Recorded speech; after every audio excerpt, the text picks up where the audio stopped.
যে লোকালয় থেকে দূরে এই ক্যাফেটা কিন্তু বেশ।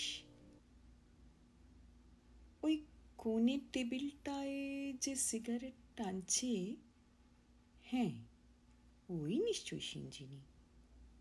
ছবিতে যতটা সুন্দরী মনে হয় ততটা কিন্তু লাগছে না। তারপরে কেমন যেন ক্লান্তির ছাপ চোখে মুখে। তবুও টাইট জিন্স, নীলচে টপ আর পায়ের উপর পা তুলে বসার কি ভঙ্গি! হুম, ওই সিঞ্জিনি না হয়ে যায় না। এক্সকিউজ মি, আপনি নিশ্চয়ই সিঞ্জিনি দি? ও হাই মালবিকা, কি মনে হচ্ছে এখানে আমার মতন আর কাউকে নিশ্চয়ই তোমার চোখে পড়ছে না? তাছাড়া তুমি তো বিতনুর কাছে আমার ছবি দেখেছ, দেখনি? হ্যাঁ দেখেছি, মানে ছবিতে দেখা আর নিজের চোখে। কেন, তোমার চোখ কি বলছে? পাল্টে গেছি? চেনা যায় না এতটাই পাল্টে গেছি? না না, না না, সত্যি এভাবে কেন নিচ্ছেন দিদি? প্রথমবার দেখা হলো তো, কনফিউজড একটু লাগেই। আবার দিদি ফিদি বলা শুরু করলে কেন? আমি যে তোমার যে বয়সে বড়, সেটা কি মনে করিয়ে দিতেই হবে? সরি সরি, তাহলে তোমার নাম ধরেই ডাকছি, সিঞ্জিনি। এত তাড়াতাড়ি সরি বলে ফেললে? আমি কিন্তু সহজে সরি বলি না। In fact I never say sorry. যাকে, ঘাবড়ে গেলে নাকি? আরে আমার কথাবার্তাই এই রকম। তবে তোমার আমাকে দিদি বলার একটা জাস্টিফিকেশন আছে। আফটার অল আমরা তো একই পুরুষের দুজন নারী। সেই সব পুরনো দিন হলে আমরা একসঙ্গেও থাকতে পারতাম, এক ছাদের তলায়।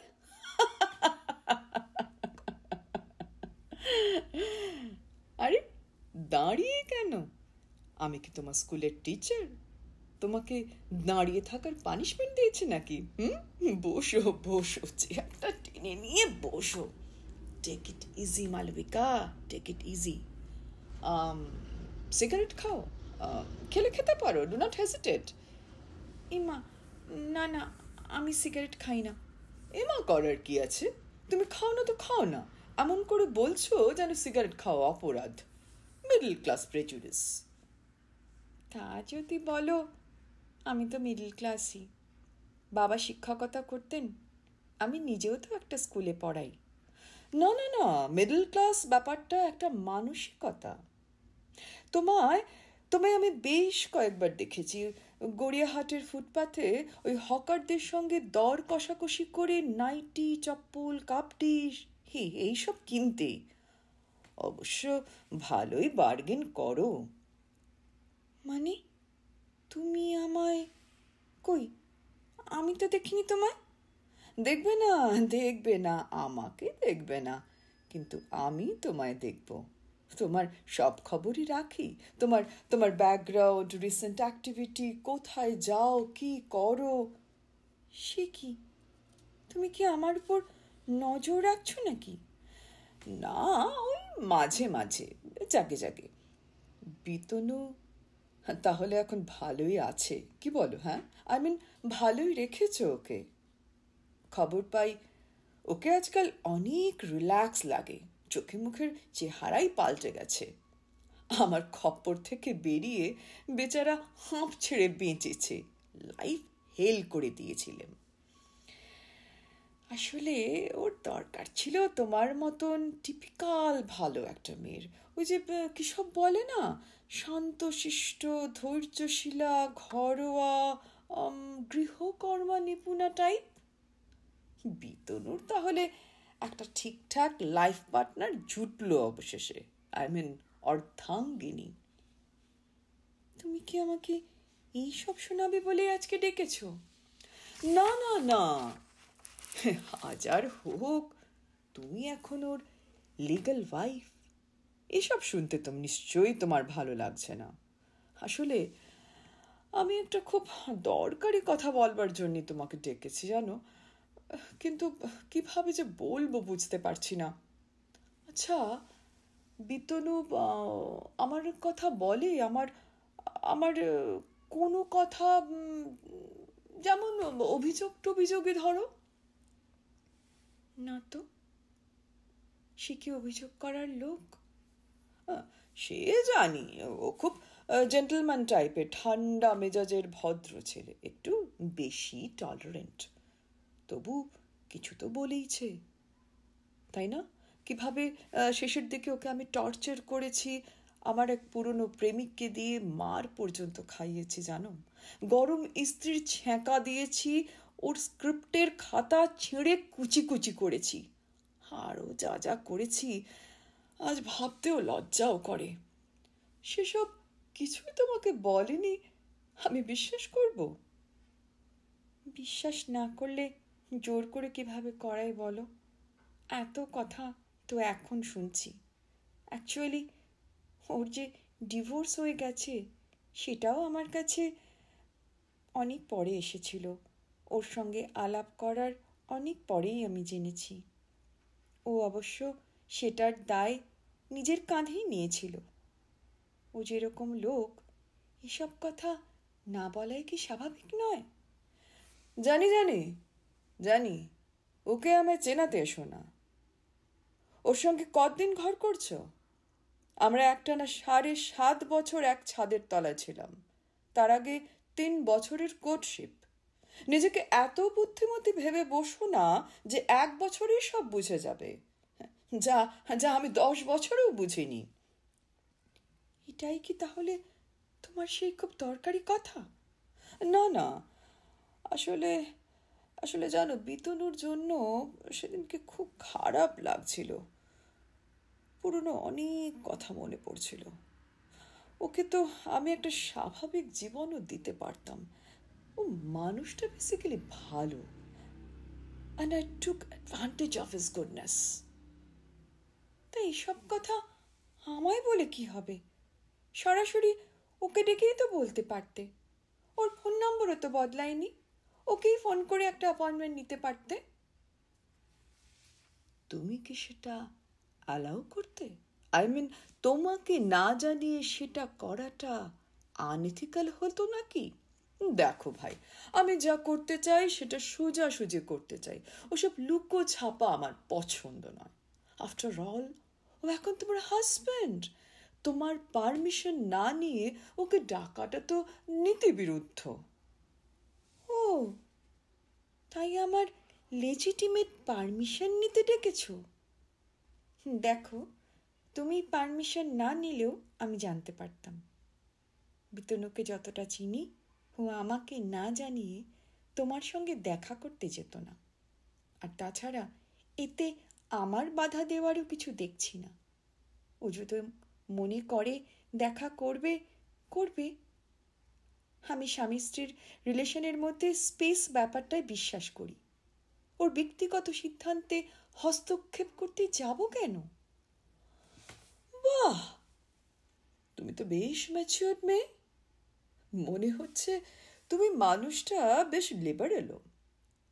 আসলে আমি তো বাবার স্পয়েলড চাইল্ড, ভয়ানক মুডি। বিয়ার আর এই সিগারেট আমার নিত্য সঙ্গী। ডিভোর্স পাওয়ার জন্যে তখন উঠে পড়ে লাগেছিলাম, আবার ওকে ছেড়ে যাওয়ার পর জীবনের সবচেয়ে বিচ্ছিরি ফেজটা আমি কাটাচ্ছি। পুরুষ সঙ্গী পাল্টেছি একের পর এক। সফল করিতকর্মা সব পুরুষকে আমার অপ্রতিরোধ্য আকর্ষণের গাড্ডায় ফেলে মজা দেখেছি, কিন্তু কাউকেই ঠিক মতন পছন্দ হয়নি। হাড়ে হাড়ে বুঝেছি বিতনুর কোনো বিকল্প হয় না। তাই আজ একটা চরম স্টেপ নিতে চাইছি, এছাড়া এছাড়া কোনো উপায় নেই। চরম স্টেপ? কি কি চাইছো? কিসের উপায়? গতকাল আমি খবরের কাগজে একটা ফিচার পড়লাম, অদ্ভুত একটা রিপোর্ট জানো। বিদেশের একটা ইউনিভার্সিটির গবেষকেরা দীর্ঘ রিসার্চ করে প্রমাণ করেছেন বিচ্ছেদের পরেও যারা মানসিক অবসাদে ভোগে তাদের সেটার হাত থেকে চিরকালের মতো নিষ্কৃতি পাওয়ার একমাত্র রাস্তা তাদের প্রাক্তন স্বামী বা প্রেমিকের সঙ্গে শেষ একটা রাত কাটানো। তাতে যে শুধু ডিপ্রেশনের হাত থেকে রেহাই পাওয়া যায় তা নয়, বিচ্ছেদটাও পার্মানেন্ট হয়। চূড়ান্ত একটা রাত কাটানোর পর ব্যাস সব শেষ হয়ে যাবে, হিসেব নিকেশ সব খতম। ওরা ওরকম বলে, ওগুলোকে হয়তো সিরিয়াসলি নেবার কিছু নেই, এসব জাস্ট হাইপোথিসিস। না না না, একেবারে প্রমাণিত। কত বড় বড় এক্সপার্ট সায়েন্টিস্ট ইনভলভড এতে। তাছাড়া আমার ডাক্তারের সঙ্গেও আমি কথা বলেছি, তিনিও বললেন এটা করা গেলে এর থেকে ভালো আর কিছু হতেই পারে না। প্লিজ মালবিকা, বোঝার চেষ্টা করো, আমাকে আমাকে বাঁচাও। আমি আমি হাত জোর করছি। আমার ডিপ্রেশন এমন জায়গায় পৌঁছেছে, দুবেলা হাই ডোজের অ্যান্টি ডিপ্রেশন খেয়েও আমার কিচ্ছু হয় না। রাতে 3-4টে করে কড়া স্লিপিং পিল খেয়েও আমি ঘুমোতে পারি না। এরকম চললে আমি উন্মাদ হয়ে যাব। Please please save me. উন্মাদ হয়ে যাবে না, তুমি অলরেডি উন্মাদ হয়ে গেছো। তুমি বুঝতে পারছো তুমি কি বলছো? বুঝতে পারছো আমার কাছে এটার মানে কি? আমি জানি না, আমি জানি না তুমি কি ধরনের মেয়ে, কি ধরনের মরালিটি, কিন্তু আমি আমি একটা সাধারণ মেয়ে। আমার কাছে আমার স্বামী সর্বস্ব। তুমি বুঝতে পারছো এটা এটা আমার কাছে কিরকম প্রপোজাল, কি মারাত্মক। নো মাই ডিয়ার, নো, তোমাকে পারতেই হবে একটা জীবন বাঁচাতে। আমি জানি তুমি খুব ভালো মেয়ে, আমার চেয়ে লক্ষ গুণ ভালো, বড় মনের। এইটুকু উদারতা তোমার কাছ থেকে মা আশা করছি। বাঁচাও মালবিকা, তোমার কাছে আমি ভিক্ষা চাইছি। এরপর আর তোমাদের ত্রিসীমানার মধ্যে আমাকে কোথাও দেখতে পাবে না।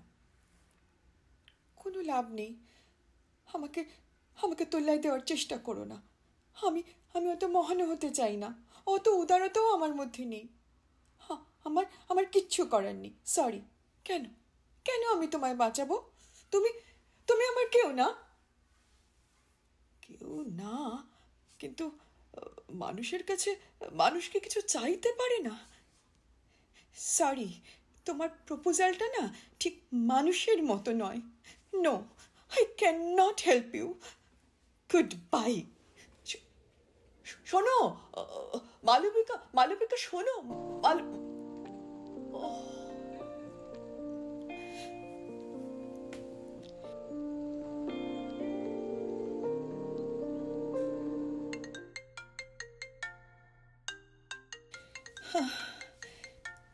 রে, দেরি দেখে বিতনু ফোন করছে। হ্যালো।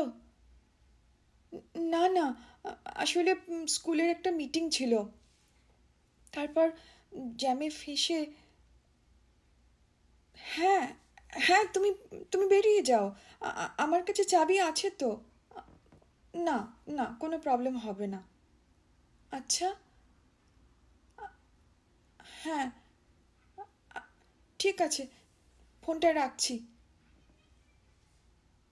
না, বিতনুকে এসব কথা এখন কিছুতেই বলা যাবে না।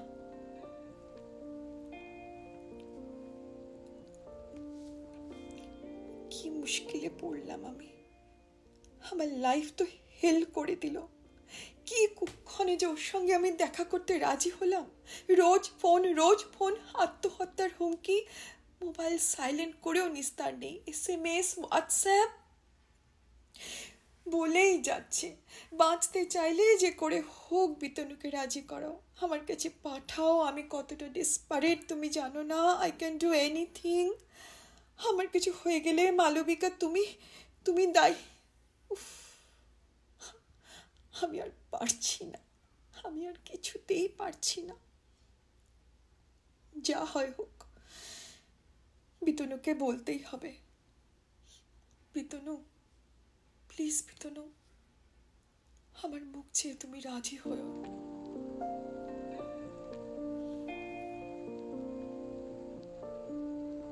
বিতনু চলে গেল। ও তো কিছুতেই যেতে চায়নি। জোর করে বুঝিয়ে কেঁদে কেটে আমি বাধ্য করলাম যেতে। আমি কি করলাম? আমায় ইমোশনাল ব্ল্যাকমেল করলো ওই উন্মাদিনী, আর আমি রাজি হয়ে গেলাম। কি হবে এখন? বিতনু, বিতনু আমার কাছে ফিরবে তো? বিতনু। কি সিঞ্জিনির ফোন। সে আবার কি চায় আমার কাছে? বলো, কি বলবে? মালবিকা, বিতনুকে এই মাত্র রওনা করে দিয়ে এলাম, আর কিছুক্ষণের মধ্যেই বাড়ি পৌঁছে যাবে। ও তোমার কাছে পৌঁছে যাবে। হ্যাঁ, তো কি? না, মানে আমি তোমায় জাস্ট বলতে চাইছিলাম, আমি পারলাম না। আমি শেষ পর্যন্ত আমি হেরে গেলাম। আমার আমার শরীরটা একেবারে ভালো যাচ্ছে না। একটা জ্বর কিছুতেই ছাড়ছে না। ওজন কমে যাচ্ছে র্যাপিডলি। আমার মনে হয় আমার সব ইমিউনিটি নষ্ট হয়ে যাচ্ছে। কি কি বলছো তুমি? হ্যাঁ, খারাপ কিছু সন্দেহ করছি আমি। খুব খুব খারাপ। অ্যাকচুয়ালি আজে বাজে জায়গায় ঘুরেছি তো। ডিপ্রেশনের হাত থেকে বাঁচতে অচেনা ছেলেদের সঙ্গে। সন্দেহ করছি আমি HIV পজিটিভ। শয়তানি, পিশাচে! কিন্তু না, তোমরা বেঁচে গেছো তো। তোমরা দুজনেই বেঁচে গেছো। আমার কেমন মনে হলো জানো, ওর উপর আমার আর কোনো অধিকার নেই। ওর দিকে তাকিয়ে মনে হলো ও আমাকে ভুলেই গেছে। ওর চোখে মুখে আমি আর কোথাও নেই। ইনফ্যাক্ট আমি আর কোথাও নেই।